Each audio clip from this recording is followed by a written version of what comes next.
आज हम पढ़ने वाले हैं हेल्थ केयर में रोबोटिक्स, खासकर नैनो रोबोट्स टेक्नोलॉजी। चलिए शुरू करते हैं।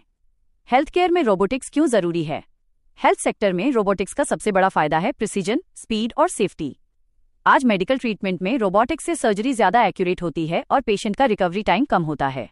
लेकिन सबसे नई और उभरती टेक्नोलॉजी है नैनो रोबोट्स, जो खासकर ड्रग डिलीवरी और ट्यूमर ट्रीटमेंट में उपयोग हो रहे हैं। एक हालिया उदाहरण यह है कि IISc बेंगलुरु के एक रिसर्चर ने न्यूयॉर्क एकेडमी ऑफ साइंसेज 2025 और टाटा सन्स ट्रांसफॉर्मेशन प्राइज जीता है, क्योंकि उन्होंने मैग्नेटिक नैनोरोबोट्स विकसित किए हैं। नैनोरोबोट टेक्नोलॉजी क्या है?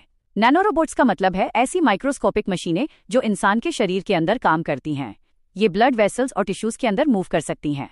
मैग्नेटिक नैनोरोबोट्स की कॉन्सेप्ट: ये नैनोरोबोट्स बने होते हैं या कोटेड होते हैं मैग्नेटिक मटेरियल से, जैसे आयरन ऑक्साइड। इनके अंदर कोई बैटरी नहीं होती। इन्हें कंट्रोल किया जाता है एक्सटर्नल मैग्नेटिक फील्ड के जरिए। इनका मूवमेंट बिल्कुल बैक्टीरिया की तरह होता है, यानी कॉर्कस्क्रू मोशन।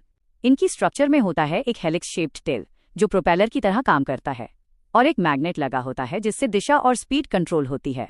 ये बायोकम्पैटिबल मटेरियल्स जैसे सिलिका और आयरन से बनते हैं, और इन पर कैंसर ड्रग्स की कोटिंग करके इन्हें टारगेटेड डिलीवरी के लिए उपयोग किया जाता है।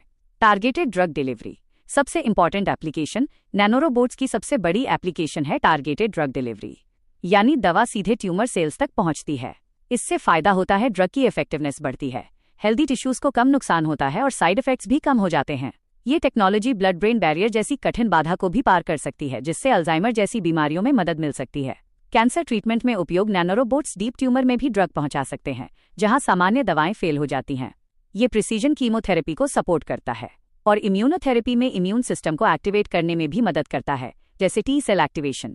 बायोमेडिकल रिसर्च में उपयोग नैनो टेक्नोलॉजी से एडवांस डायग्नोस्टिक्स और इमेजिंग संभव होती है, जैसे गोल्ड नैनो पार्टिकल्स और क्वांटम डॉट्स।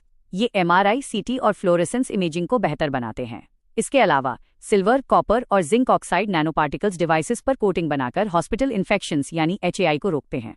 रेजनरेटिव मेडिसिन में ये टिश्यू रिपेयर और स्टेम सेल थेरेपी में मदद करता है। डेंटल हेल्थ में ये रूट कैनाल को पेन फ्री बना सकता है और ई फिकोलिस जैसे बैक्टीरिया को टारगेट कर सकता है। फ्यूचर टेक्नोलॉजी आने वाले समय में नैनोरोबोट्स से mRNA vaccine delivery, smart implants और नैनोसेंसर बेस्ड ट्रीटमेंट बढ़ेगा। चुनौतियां: सबसे बड़ी चुनौती है नैनोटॉक्सिसिटी, यानी शरीर में जमा होने और लंबे समय तक नुकसान की संभावना।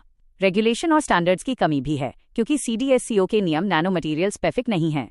साथ ही एथिकल इश्यू जैसे प्राइवेसी, इक्वालिटी और हाई कॉस्ट भी समस्या है। पॉलिसी और गवर्नेंस सुझाव: ग्रीन नैनो टेक्नोलॉजी को बढ़ावा देना, सेफ्टी स्टडीज को फंड करना, PPP मॉडल से अफोर्डेबल एक्सेस देना, EIA और सेफ डिस्पोजल नियम बनाना, और ELSA रिसर्च यानी एथिकल, लीगल और सोशल स्टडीज को मजबूत करना जरूरी